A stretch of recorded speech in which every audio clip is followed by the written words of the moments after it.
Today I wanted to talk about the #1 tip for getting better at wildlife photography.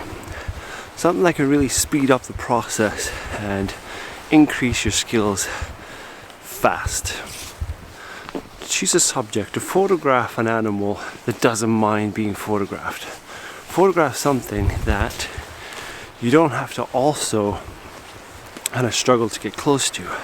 Because a big skill in wildlife photography is just getting close to the animal itself. So if you take that part out of the equation, you can focus on just the photography. So you could go to, a zoo or a park or something like that to do this. That's not really my preferred option though. I like to work with animals that at least are wild or feral. So here in the UK, I've done before is photograph the grey squirrel, which is very habituated to people, easy to get close to, and easy to take loads of photographs of. Last year when I was living in Thailand, I would photograph the long-tailed macaques, and this is a great one for when you're out traveling. Almost always there's some kind of animal, especially places that has monkeys, that will be very habituated to people.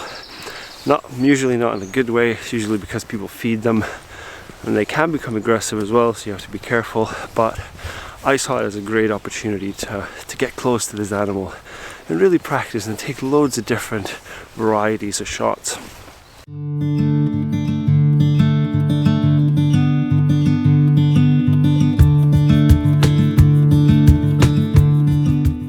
Come across another animal here on the Isla Mall in Scotland, which is also very happy to let you get close, and I really like it. I think it's a really cool looking thing.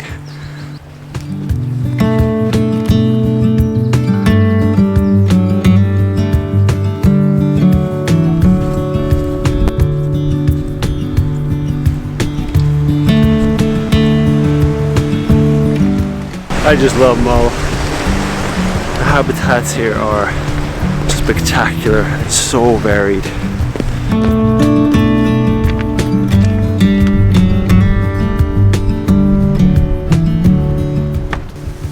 Well, that's a shame. Last time I was here, we walked around this corner, and there's about 7 of them sitting in this cave. Such a cool encounter. And we stopped off here, photographed them from loads of different angles, and they didn't mind at all.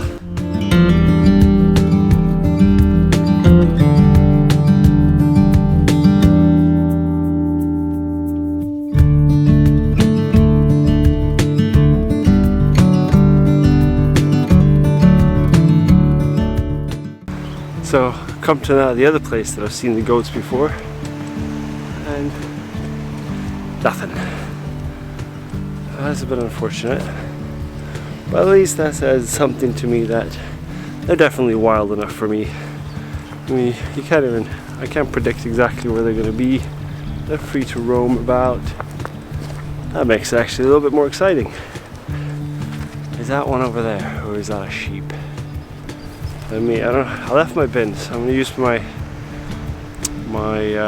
camera to zoom in here. Got them, or at least one of them is there. That'll have to do for now, and there's very likely that there's more with it.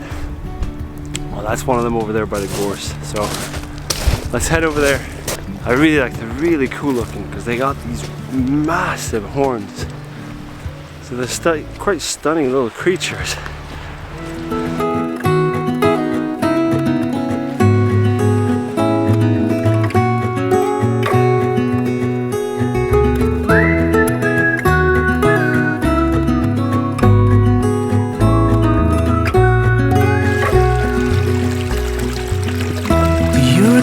When we were young, running from all things at once, without thinking twice.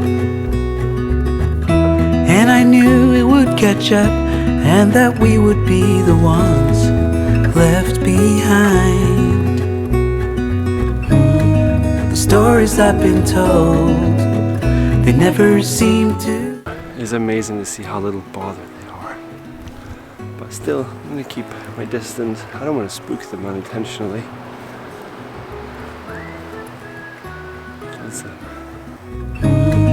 The stories I've been told, they never seem to leave my mind.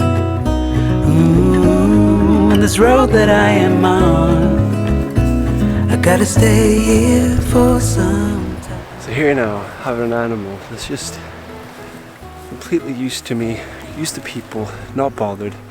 I can practice all the things that, you know, wildlife photography is all about. I can practice getting close. I can practice having a shallow depth of field with a wide open f-stop and try and blur out my background. And I can practice shooting at eye level, getting down low, getting at their height. So it's just all these things that you can do now. And you don't have to worry about also hiding from the animal. Time is gone and I grew up. I somehow made it through without losing sight. And I still wonder where. So I'm shooting with one focus point in the middle, and I'm always aiming that at the eye. So either I aim it in the middle at the eye, recompose. Sometimes I use my joystick to move that dot around. I'm also trying here to use the gorse in the foreground to blur out the foreground.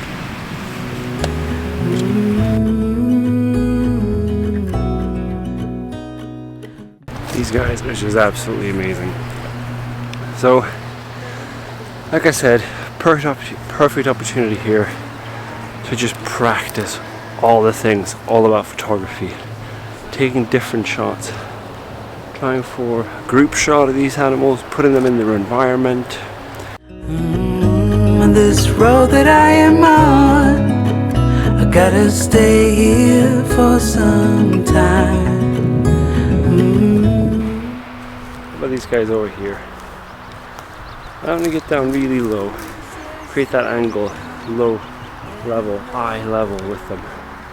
So I'm gonna lie down here. I'm gonna find a place that doesn't have too much sheep poo or goat poo. And then lie down here. I'm gonna get this guy. Not quite like that.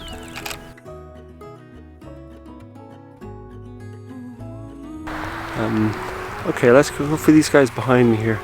I got the sun in my back, and he's just lying there, quite chilled. I'm gonna find another place where there's not too much poo in the grass. I'm gonna get back down low, and you could probably see a theme here. I'm getting down low for almost every shot. It just creates a much more pleasing image.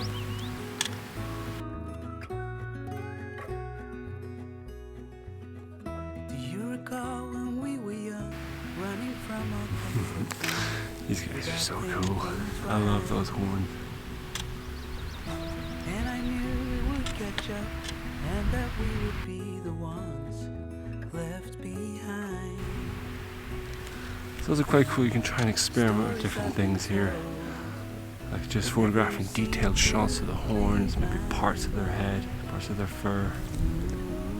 On this road that I am on, I gotta stay here for some. I'm not going to go into all the details that you can do to create a good image here. The main thing is experimenting, changing angles, changing views, seeing how the light affects the subject.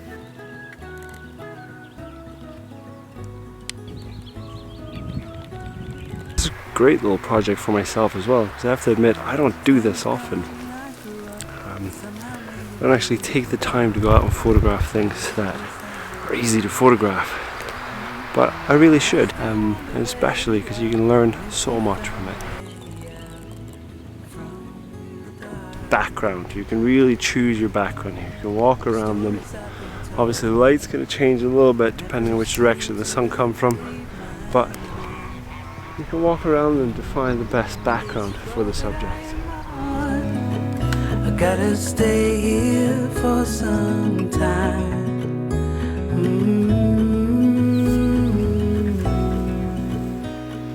Bruises they come. Spending some time with them here has also given me some chance to observe their behavior and notice like when they're gonna raise their head, how they're gonna do it, so I can change my focus point to make sure that I get what I want in my frame. The stories I've been told, they never seem to leave my mind. And this road that I am on,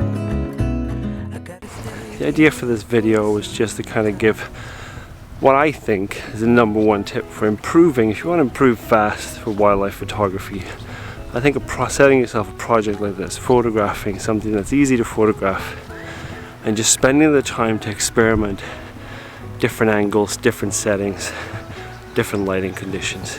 You will learn a lot faster than if you always just try, and if you always go for animals that you have to find first, that you have to hide from, that you have a limited amount of time available to photograph. Anyways, I hope this video concept was useful. Like I said, in the UK, grey squirrels is a great one. You get them everywhere. These guys here, the Isla Mall. When I was in Thailand, long-tailed macaque was a good one. If anybody else knows any species in their area or any parts of the world that aren't afraid of human, that could make a cool kind of photo project, please leave them in the comments below. It could be helpful for all of us when we're out traveling. It's good to share this kind of knowledge, and it could help us all grow and learn as wildlife photographers. So, hope you enjoyed this. If you did, please hit like and consider subscribing if you want to see more of these kind of videos. See you next time.